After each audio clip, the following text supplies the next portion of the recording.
So as they start getting closer and closer to the enemy lines and more people are getting killed by the artillery, eventually they're going to get within musketry range, right? So at 300 meters or something like that, first volley probably opens up and people drop like flies.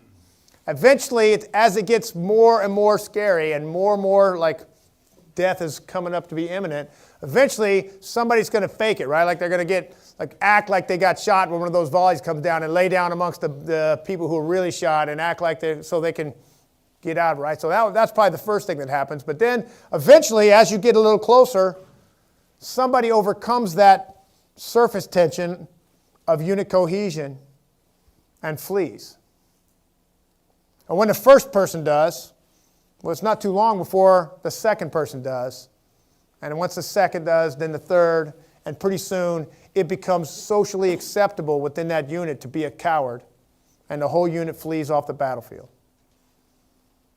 And that's exactly the process that goes down, and that's called a breakdown in unit cohesion.